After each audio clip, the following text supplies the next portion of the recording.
Hey guys, JJ here to tell you that Infinity Ward has outlined the first of 4 planned DLC packs for Call of Duty Ghosts. The first DLC pack will be called Onslaught and will launch on January 28th for Xbox One and Xbox 360, with releases to follow on other platforms after a period of exclusivity. Onslaught will consist of 4 new multiplayer maps, a new Maverick Assault and Sniper Rifle, and will contain the first of 4 planned narrative episodes for Extinction, the game's 4-player cooperative mode versus aliens.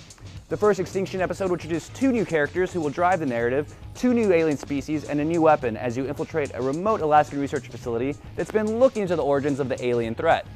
For those who prefer the more traditional versus multiplayer, the new maps include Bayview, a classic Californian boardwalk complete with boutique gift shops and an offshore naval destroyer because, you know, where else do you keep a destroyer? Containment, a war-torn Mexican village, Fog, an homage to classic horror films where a player who manages to complete a specific field order becomes Michael Myers, and Ignition, an old Florida-based launch facility inspired by Scrapyard, a fan-favorite map for Modern Warfare 2.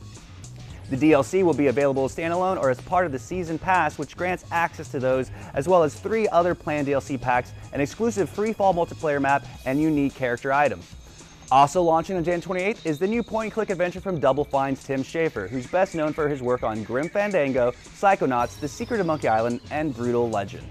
The game was announced on Kickstarter in February last year as Double Fine Adventure before it received its final name and reached its initial funding goal of $400,000 in the first 8 hours, before more than doubling the target with $1 million in funding in the first 24 hours, breaking records for Kickstarter. 1 month later, the Kickstarter closed with $3.3 million in funding, more than 8 times the initial goal. Broken Age will be Schafer's first return to adventure game since the 1998 release of Grim Fandango, departing from the style of his most recent titles Stacking, Costume Quest, and The Cave. Of the game, Schafer says, "It's been 16 years since I've made an adventure game, almost 20 since I made a point and click, and just shy of 2 years since I dared the internet to force me to make one." Broken Age is being split into 2 acts or episodes. The first releases this month, and the second will come later this year and a free update for those who bought the first act. It will be available via Steam for Windows, Mac, and Linux initially, and will launch later for iOS and Android as well. Kickstarter backers will have 2 weeks of early access beginning today ahead of the official launch. Those using Steam can also get an early look at a new feature of that gaming client as well. That is, if you have an Oculus Rift dev kit. I mean, who doesn't have one of those laying around? Valve has quietly launched a Steam VR beta, adding support for a virtual reality interface as of the newest Steam client beta version. In case the fact that it's beta supporting for a beta client didn't tip you off, the functionality is still a bit finicky. Several users have reported it working intermittently, and Valve has already released several updates since launching it last night. Now, if you don't mind any of that and still want to give it a go, check the Tools section and make sure you have Steam VR downloaded. Opt into the beta update option in the Tools section.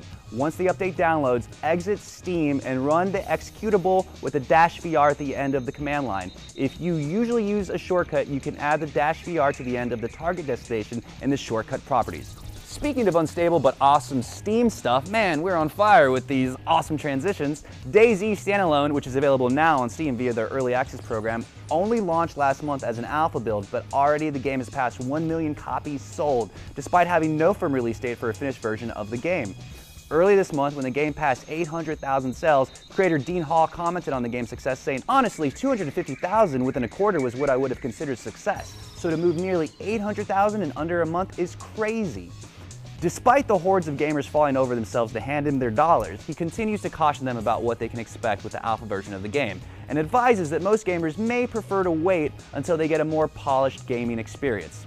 There are many problems which can ruin your gameplay experience. These are being actively fixed. But if you delayed your purchase by a month, you would pay the same price, but it would be a better experience, he says.